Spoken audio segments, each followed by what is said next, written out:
Okay, so if anyone is listening, could you please say that the sound is okay like this? I'll be waiting here until 5 o'clock local time.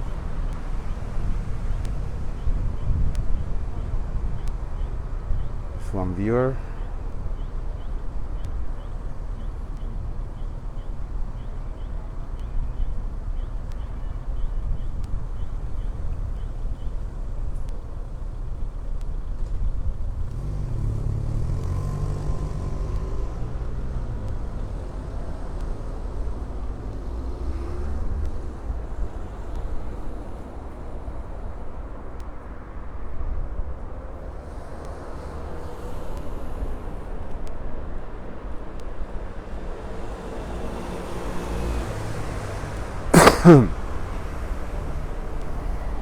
Okay, I hope that the sound is okay. I'm just testing over here, but still like about 1 minute to go, so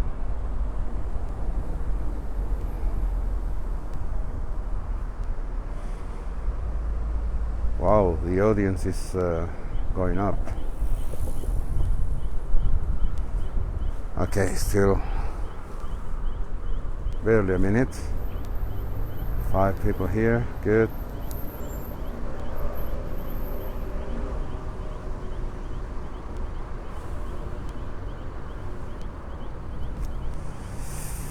Okay. Sound perfect. Thank you, Francisco. Thank you very much indeed.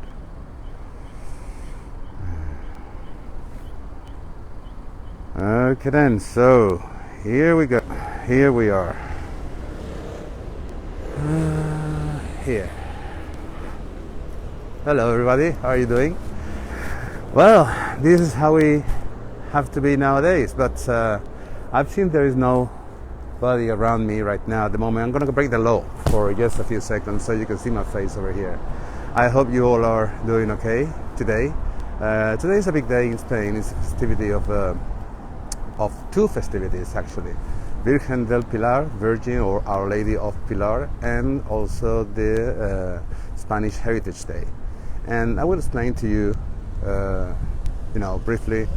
I could stay here for hours and hours and hours explaining all these things. But just right now, at this moment, what I'm going to do is first I'm gonna let you know where I am in this area over here, and then I'm going to a spot and I will start explaining everything to you. So I'm just going to switch to the other camera and cover my face. Oh, by the way, if in case that any moments in this broadcasting you feel that I am out of breath, it's because I am out of breath, because talking, walking, just looking at the camera and with this on, sometimes I have to stop and breathe a bit deeper. So here we go. Let's show. This is Columbus Square. Look at the flag over there, and you know what? I have just decided, this is a last minute decision here. I'm gonna show you, for those who are following me on Instagram, one of the photos of my series called Corners in Madrid. Okay, and this is the one that had the most likes. This is the view from here. I'm pretty sure if any of you have seen or followed me on Instagram, traveling with Jorge. By the way, I think I didn't introduce myself. I'm Jorge Romano. I'm sorry about that. Anyway, here it is. This is the view of one of the photos that is on my Instagram series of Corners of Madrid. And let's get back to the Columbus Square. It's all this in here. Look at the huge big flag that we have over there, and that's where we're going to go, to that place. But we need to cross the circle in front of us, and that statue on the pedestal over there, that is Christopher Columbus. So we're going to go now, crossing the street, and now look at these towers. There's a big curiosity about these 2 towers. We don't see the other right now because it's behind it, but I will show you a little curiosity about it. Anyway, crossing the street in here, that beautiful building that you see in the distance, that is the National Library. Many jewels of Spanish classics or Latin American classics are the originals. The very first printed edition are held in there and kept. They have a museum that they show the masterpieces, and it's all that building over there. The back part of the building is the National Archaeological Museum, and those burpings that you are listening around are, you know, traffic lights. And now the little man is seeing red. Anyway, let me just point out, zooming a little bit, the facade of the National Library in there. It represents over here, you know, like in the classic Greeks, you know, a Greek temple with different allegories to the top or inside with the columns that you can see from here. There you go. All right, another panoramic side of the Columbus Square. There you go. That's a statue of Columbus with the flag.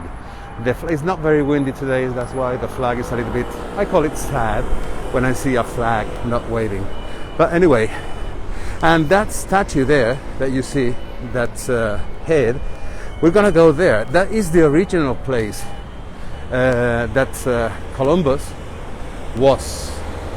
And it was changed like about 11 years ago, and it was put back again in the center of this circle, because this big avenue that we see here, from here to there, down there, is what we call Paseo or Promenade of Recoletos.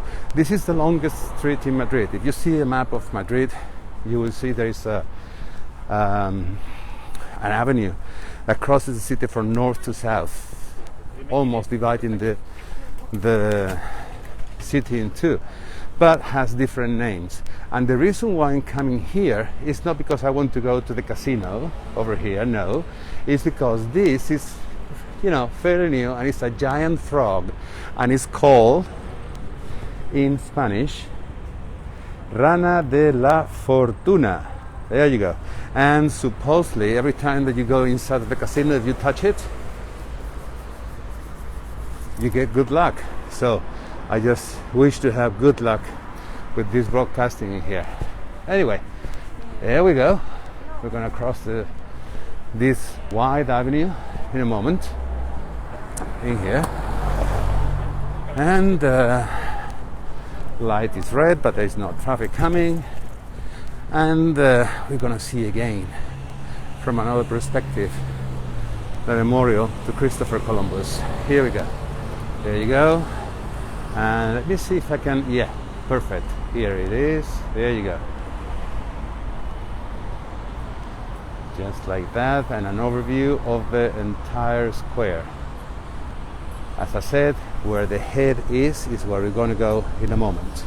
But as we are here right now, I just want to share something with you. Along this avenue that we see, which is called Castellana Avenue, the one I told you that is the longest street in Madrid, but with different segments, and each segment has a name. Just down the promenade down here, like about half a mile from here, there is this fountain that we see in this photo, which is the symbol of the city, the Fountain of Cibeles, Cibeles. Cibeles, Greek mythology, a goddess of earth and fertility. And you know, this is probably will be live in another event just like this. Okay then, so let's continue, and we need to cross the street. I had a call today in the morning from a friend that was here in this square saying where was I to celebrate the National Day. But apparently just defying the COVID rules. Look at these two people just wearing the Spanish flag over their shoulders. Apparently the square was packed. Every year we celebrate a military parade along this big avenue, but this year all public events was originally cancelled until the end of October, and that was at the beginning of the crisis. But now it seems that we don't have a date to put an end to any public events celebrated in the city. So it's like a standby process. All right, so there you go. Oh, the flag is starting to wave a little bit. I'll tell you some curiosities about the flag once we get there. All right, crossing the street towards the National Library. Beautiful building, and as I said, the big space that occupies this building is shared at the back with the National Archaeological Museum. All right, here we come.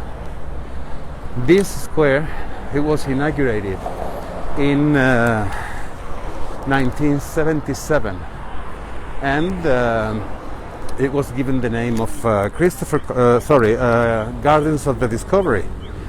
And at this place, where this big head is where we are heading. Just give me a second, there is some steps in here. Alright. Whoa.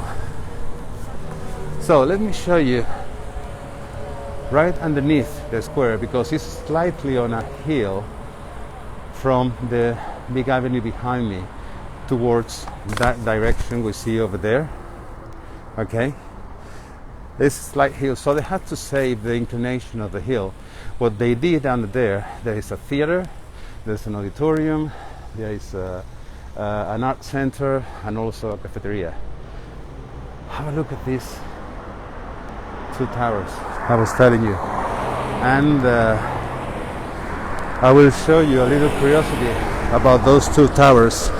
The architect was called Lamela, and the curiosity about those towers, let me just pan from the top to the bottom. We call that the pub. It is an Art Deco building, structure that it was added after the building was finished. But look at the entire thing from top to bottom. Columbus is there, but look at the way they made the building. I brought this photo with me.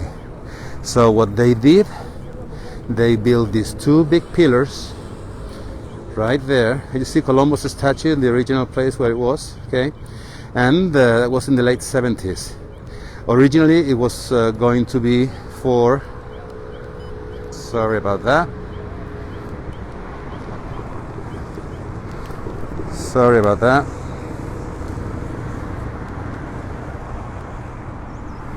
Hello?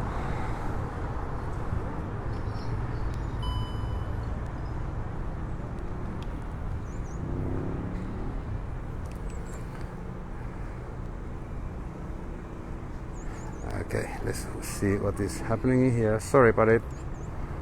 Okay, I think we're back to normal.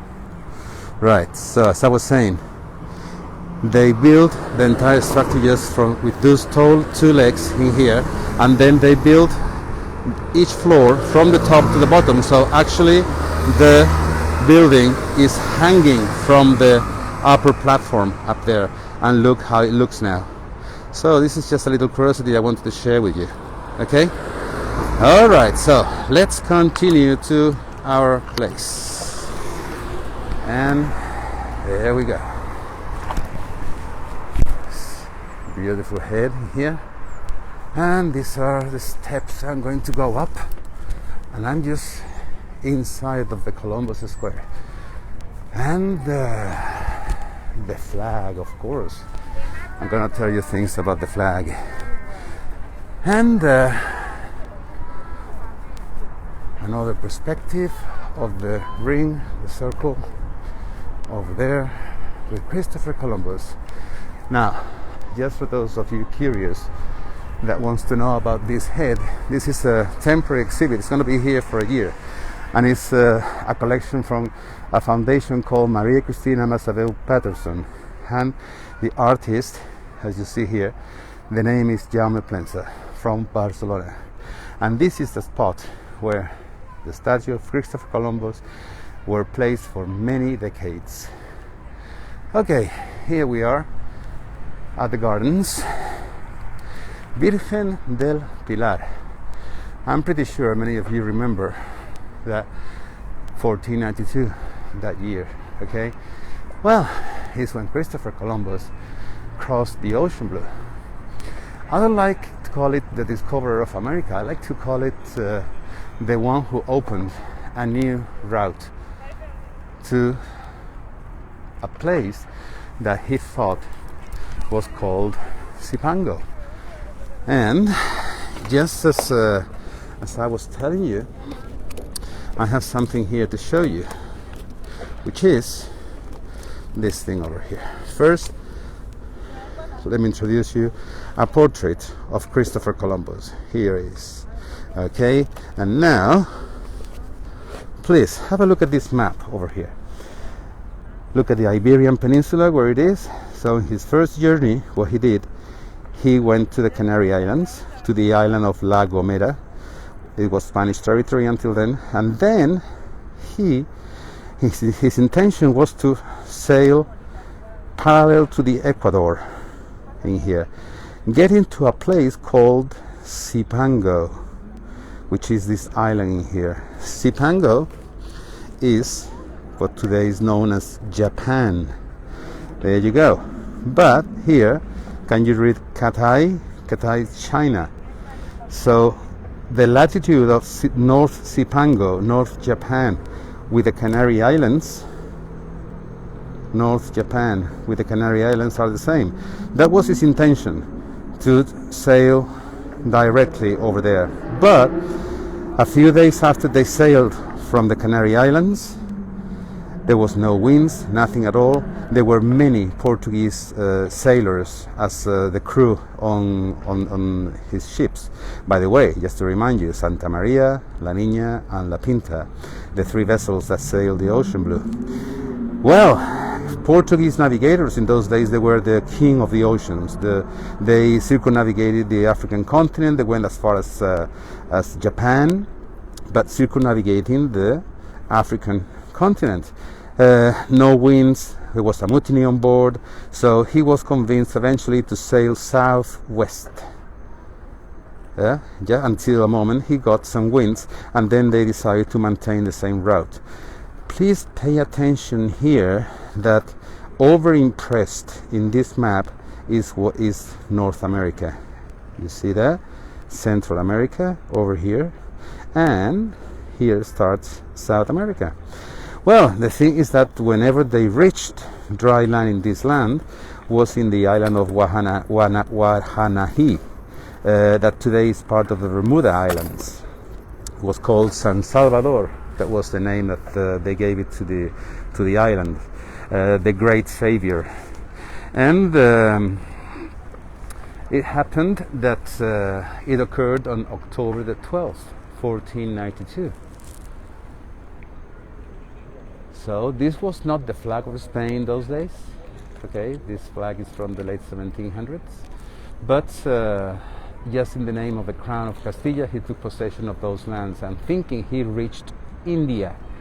Because if you compare now a world map and the latitude of India and Japan, obviously India is southwest from Japan. That's why, you know, the Native Americans are called Indians. They were called Indians around here. Well, the thing is that he sailed back. And let me show you, I have here another map. Here you are. And if you see those lines in here, that's the Iberian Peninsula over there.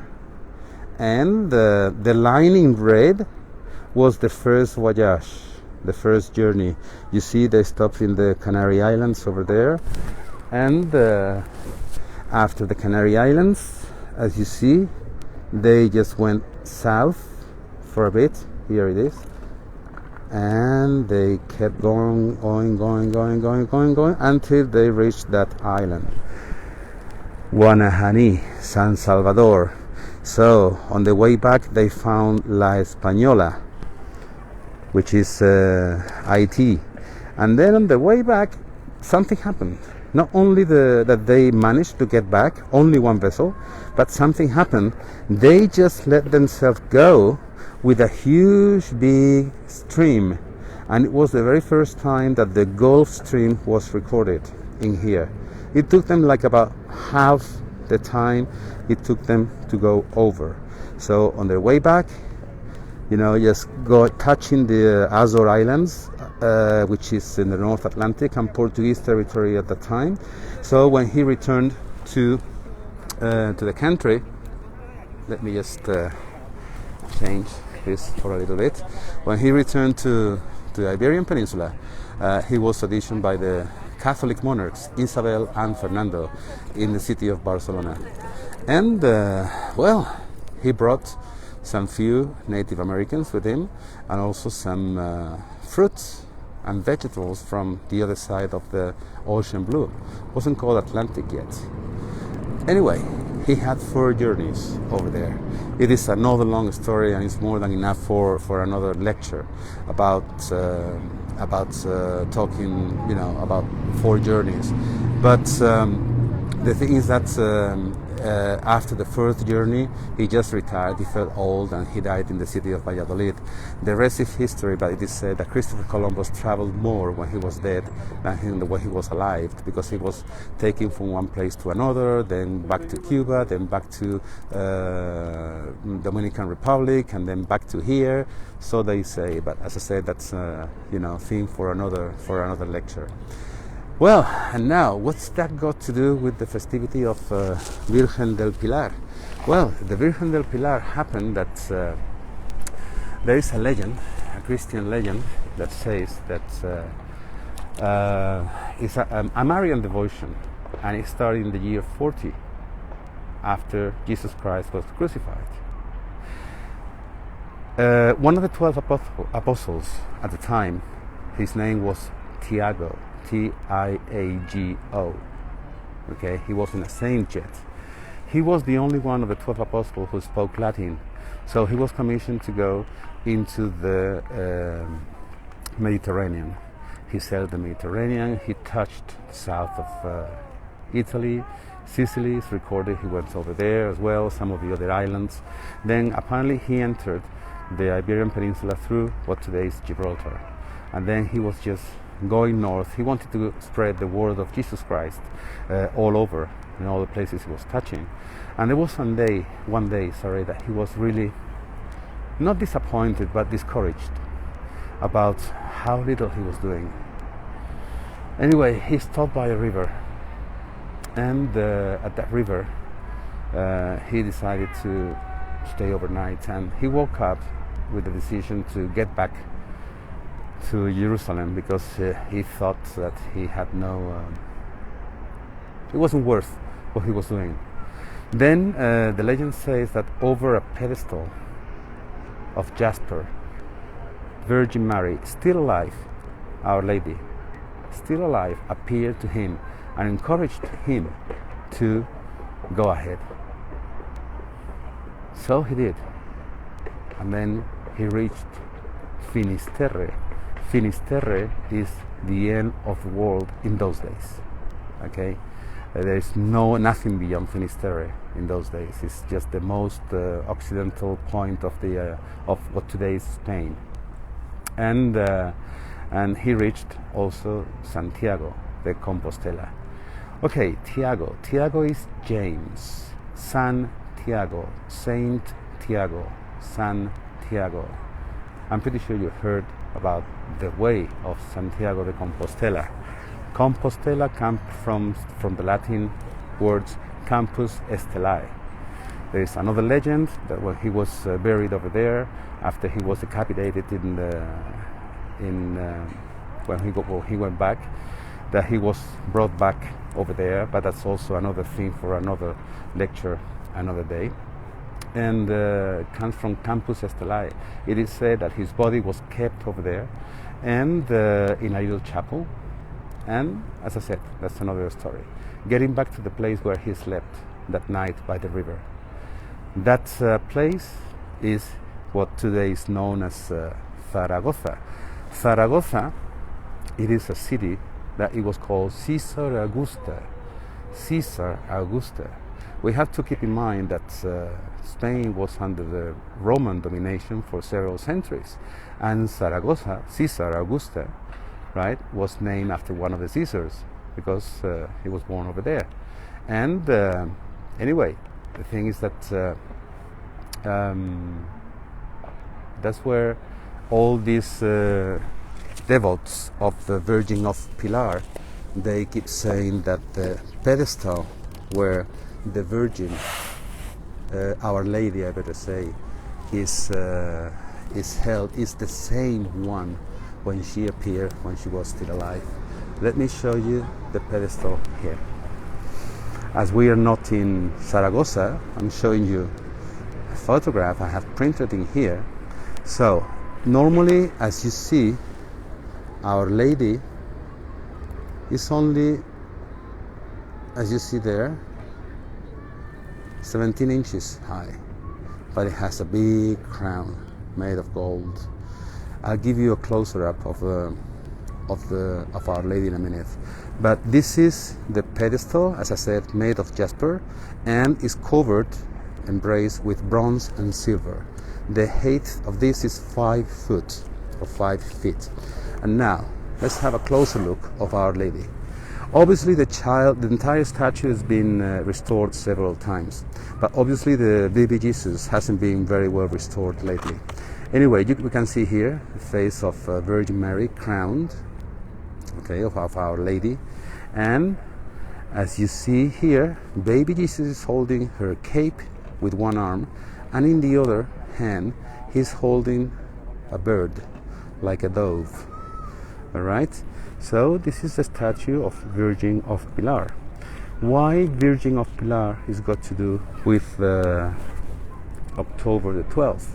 Well, the thing is that this is the basilica, where basilica and cathedral of Zaragoza is barely a couple of hours from Madrid by car. Obviously in those days from Madrid didn't exist in those days, but anyway, it's barely a couple of hours away from Madrid. This is just by the river. I don't know if you can perceive the river here, and that's why, you know, those really devotees of Our Lady here, they say that the pedestal is exactly the same one that she appeared.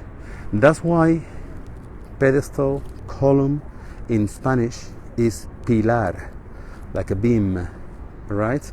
And that's why it's the name of a woman also. So Virgin of Pilar, here we are. This is again the photo of the basilica, and that's our friend Christopher Columbus. All right, so now the thing is that why, let me just give you again another panoramic view of this. 1892, the Regent Queen of Spain, she decided, because of the 400th anniversary of the discovery, let's put it that way, discovery. I've given you already my opinion about that, but that was officially named national festivity because of the 400th anniversary of the discovery of America, and because the Queen at the time decided to make her patroness of Spain. That's why the military, you know, the military police that we call Guardia Civil, etc., etc., started, many of them, to adopt her as well as their patroness. Well, these are the gardens of the discovery. So now you found the relationship in between the excuse me, the Virgin of Pilar, together with Christopher Columbus and the patroness of Spain, and also the military. These 4 monoliths that we see in here, these were also inaugurated in 1977. You see those 2 over there? They seem to be one, but no, there are actually 2. What we're going to do right now, we're going to walk over here. We're going to go around this one, and then on the other side, we're going to get into that platform. We're going to walk around there because there are some inscriptions over there I want you to see. It's a beautiful day today. Actually, I was kind of scared when I got here because I was waiting in the shade. In the shade is kind of chilly, but here in the sun, I have to tell you, it's absolutely beautiful. Leslie, thank you for your comments. Beautiful. Thank you. Okay, so let me just tell you something. Let's go back to the building that one side is shared by the National Archaeological Museum, and the other side is shared by the National Library. And just in front of this, passing by the monoliths that we're seeing here, we see another block. So this space where we are, all over this, I'm panning, I'm making a circle over here. All this is exactly the same area that one of these blocks in here. The area is 4.5 acres. And what about the flag? Well, the flag, this is, believe it or not, this flag is in the Guinness World of Records, Book of Records, sorry. And it is the largest Spanish flag in the whole world. The area of the flag is 3,312 square feet, and it weighs 83 pounds. They have 6 of this. Why 6 of this? Well, just in case anything happens, you know, they have some others waiting to be replaced immediately. It is checked every week. Every week once it is brought down the pole. The pole weighs 20 tons, and it has a system over there. And as you see, just under the flag over here somewhere, there is like a kind of a ring, metallic ring that you can see. That avoids, in case it's extremely windy, that avoids the flag to revolve around the pole. So the system was very innovative at the time, and apparently copied since then, just to avoid in big flags like this, just to avoid the the revolving around the pole or rotating around the pole. Well, another curiosity about this area where we are. Remember I told you that Christopher Columbus, the original place was where he is placed now, in the middle of the ring down there. Well, in this area where we are, it was the Royal Mint where the money was printed. And when this square was inaugurated at the early 20th century, late 19th century, the Royal Mint House was still here, but then later on, just in the late 60s, it was demolished because it was totally in ruins. And for those of you who likes the TV series and shows, I just want to tell you that if you want to see the actual Royal Mint, Spanish Mint, which is where the money is printed, I don't mean to make any publicity here, but just watch Money Heist. Season 1 and 2 is supposed to be happening in there. Okay, well, let's go. We can see some inscriptions in here. Besides the 3 parts of the world, there is another continent beyond the ocean. That was Saint Isidoro of Sevilla. It's one of the inscriptions in here. The architect and the designer of these big monoliths that we're seeing here, I'm going to give you a better perspective in a second. His name is Joaquín Vaquero Turcios. So if we just look from this other street, which is Serrano Street, it might give you the impression that it's a continuous continuous wall of marble, because this is red marble, okay, not polished, as you can see, but there you go. We have a gap, and this is a pretty view in here, just before I get into the sun hitting the camera. And why is there two cypresses trees in here? Okay, cypresses trees. For those who don't know, cypresses are the symbol of eternity. That's why they are in most of the cemeteries around, especially the Mediterranean area. And if you're a fan of paintings and artists, I have to tell you that cypresses was one of the things that is very common to find in any of the Dalí paintings. So let's go up this ramp in here. Those bangs that you're hearing are just some kids around with some skate rollers. Well, we are now in between the first and the second monolith. There you have many inscriptions in here.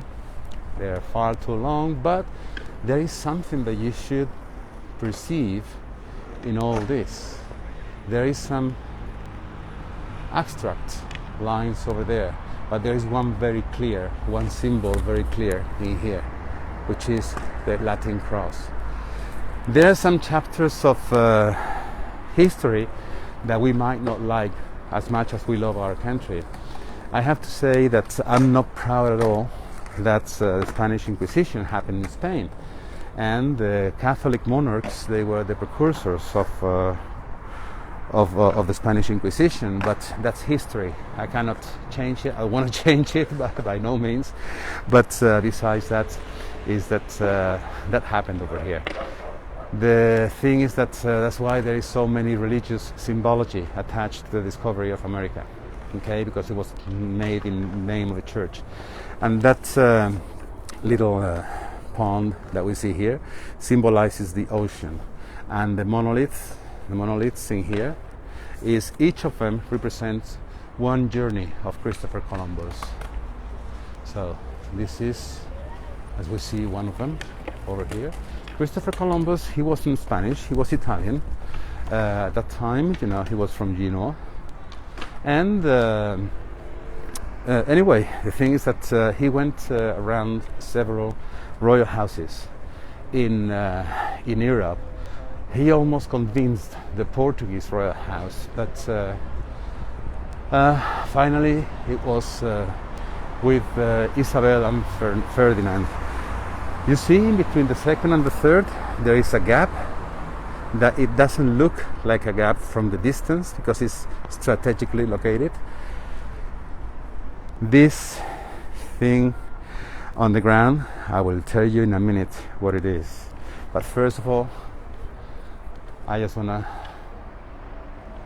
I don't know if you can see in here, you know, Isabel, I'm gonna say it in Spanish and then translate it to English. Isabel, Reina de Castilla, Fernando, Rey de Aragón, Fray Antonio de Marchena, several names, Martín Alonso Pinzón, creyeron en Colón e hicieron posible el descubrimiento. So, Queen Isabel from Castilla, King Fernando from Aragon, several authorities, some monks, and Martín Alonso Pinzón, that it was one of his main sailors, believed in Colón, and they made possible the discovery. Let me say something about this in here. When this was inaugurated, that's me, hello.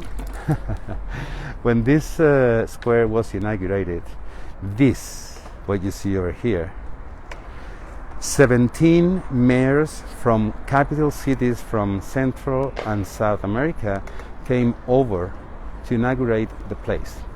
They all brought a handful of soil of their countries. Okay, don't forget that Spain was the very first global empire. we conquered the Philippines in the second half of the 1500s. That's why Philippines are called after our monarch at the time, Philip II. But anyway, when every country was independent as an act of fraternity, they invited 17 different authorities of those 17 capitals of those countries. And as I said, down there it is buried. It's like a time capsule, a box with all the soil mixed from those 17 different countries. And there is a legend in here. As you see, there's part of the ring that is missing, and while they repair it, they just decide to cover it with cement around here. But let me just tell you what it says. You know, just to commemorate the discovery of the sister lands of America and Spain on the day 15th of May 1977, in the presence of King Juan Carlos and the name of the then mayor of the city of Madrid. And we can see here the name of some countries: Ecuador, Guatemala, Argentina, Cuba, Brazil, Chile, Dominican Republic, United States of America, Bolivia, Colombia, Mexico, Canada, Nicaragua, Venezuela. I could guess this one is Panama and this other one is Uruguay. So this is the sun, this is the orbit of the planets, and you might see or also perceive in here that the third one, this is the sun, 1, 2, 3, the third one is dented.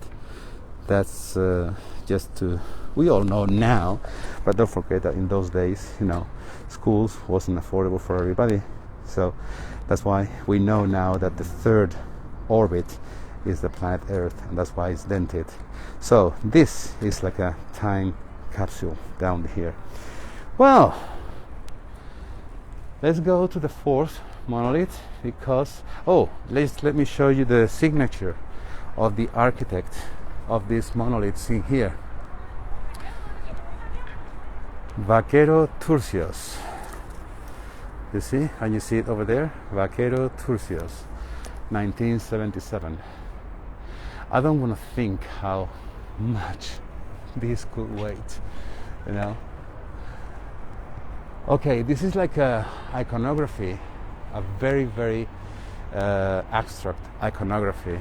But just let me tell you a little bit about this. I still got some minutes here. Okay, 17th of April, can you see that? 1492, that was the very first time that Christopher Columbus and the Catholic monarchs started to talk. They met a few years before, 1485, okay, that's when they met. And then here it says Capitulaciones de Santa Fe. Capitulaciones, what a word, oh my God. And then you're gonna say, hey, we have a Santa Fe here in the United States. Of course you do. You have a lot of missions over there because, as I said, Christopher Columbus, he made 4 journeys over there. In the first one, it was very difficult to find sponsorship, and Isabel found the money. And then on the second, because they thought that they reached India on the second journey,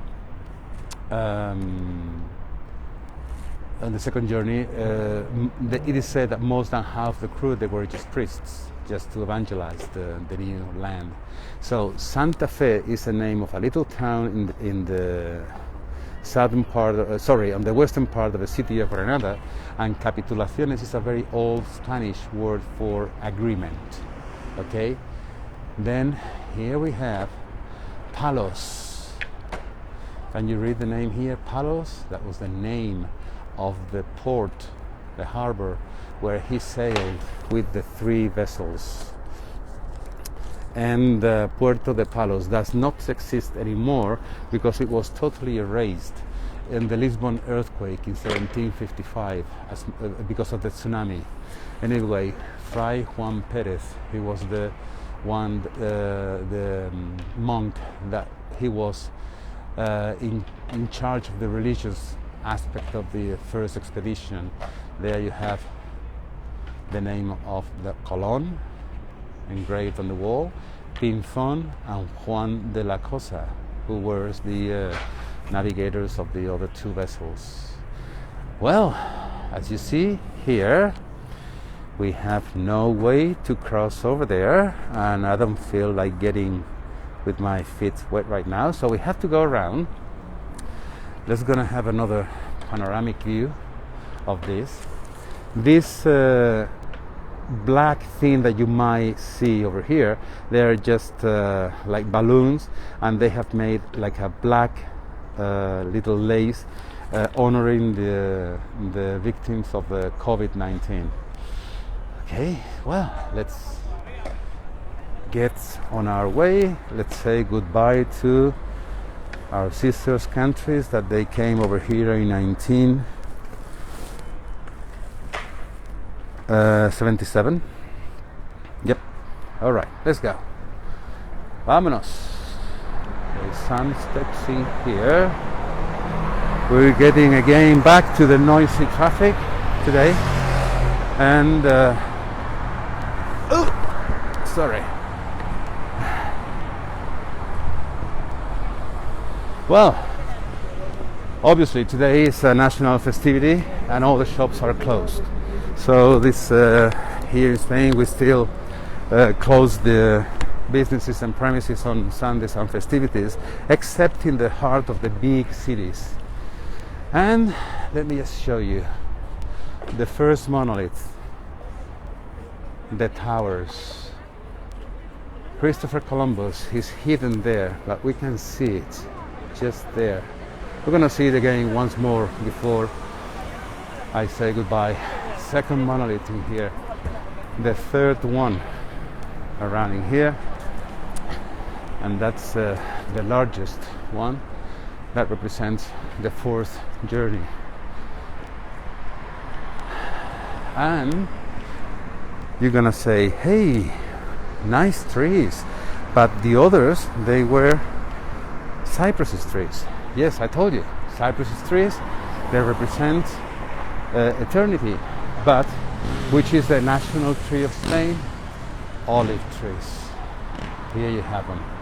So these olive trees here, they were brought from Andalusia, and I can tell by the size of the trunk that they are at least 100 years old.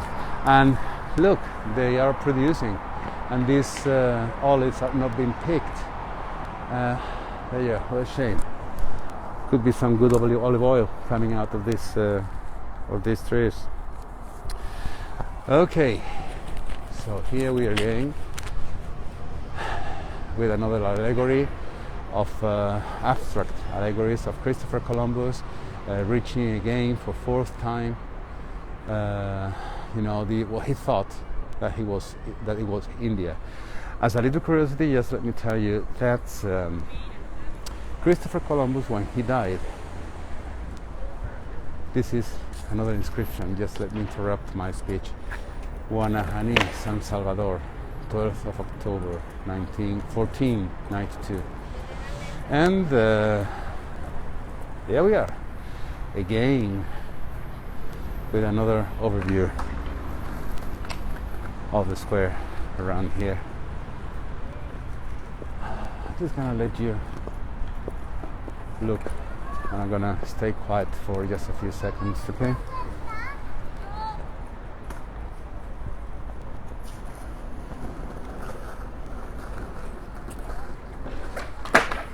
It's a wonderful temperature here, and more olive trees, as you see. Oh, look at the cloud. It's getting a little bit, of wind. And just to say goodbye, I have another curiosity to show you, which is this. Look, I'm gonna go again to my portfolio while you're looking again at the square, and this is a curiosity that you are gonna love it. Here you are. First, I have a photo here of the Spanish flag that I took the other day, waving with the wind in here. And now let me just tell you was the shield of the Spanish flag in here. This represents the kingdom of Castilla, the land of the castles, with the same color as the soil.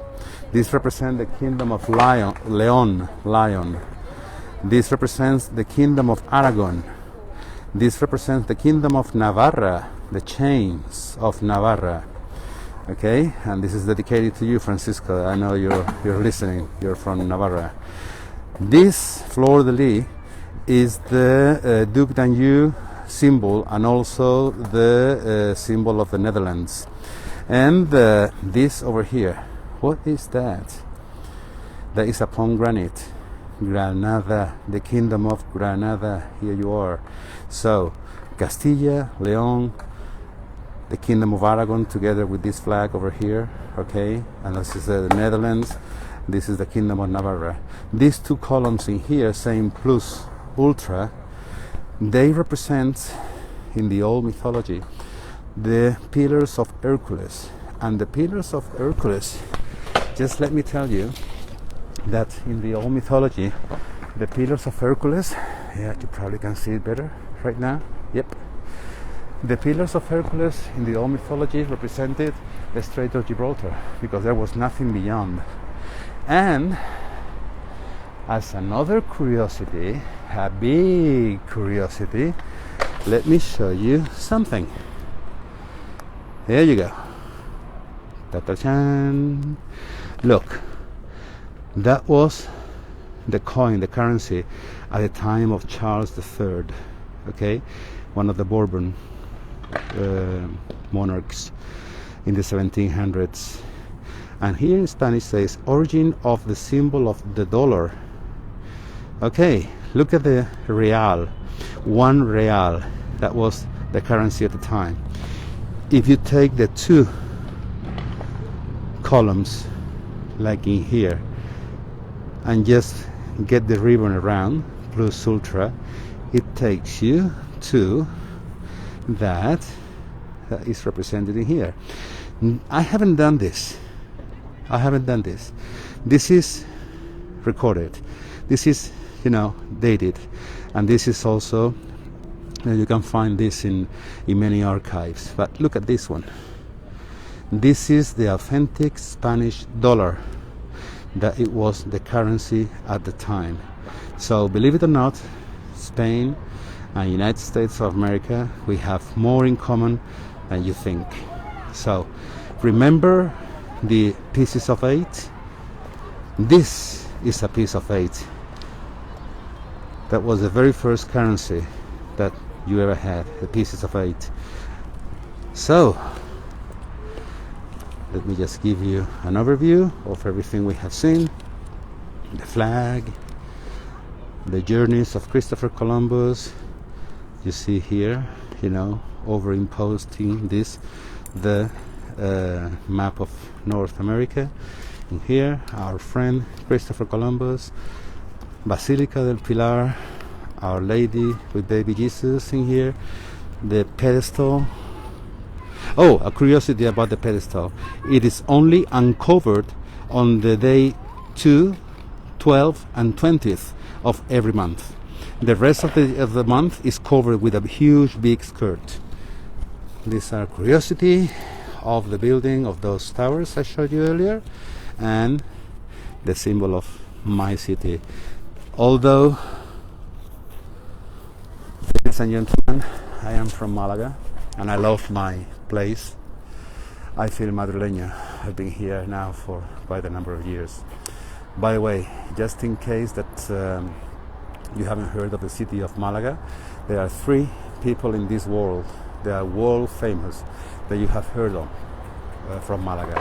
One is Pablo Picasso, he was born in Malaga. Second one is Antonio Banderas, the famous actor. And you're looking at the third one, Jorge. That's me. And with this, my friends, I'm just gonna say goodbye to all of you. Thank you very much for stay tuned around here. And although these virtual tours, it's not possible to have them done now in person in here, a virtual tip jar is open in my link on yesterday's post and also in my Facebook, in case you want to contribute to, the making of this and many other clips that I could eventually post. Thank you so much. Have a wonderful day. For those of you who got up early, thank you for getting up early to watch this. For those of you who didn't get up so early, so thank you for watching it, and I will post this later on in Facebook. All right? Adiós, chicos. Adiós. Buenas tardes. Buenos días.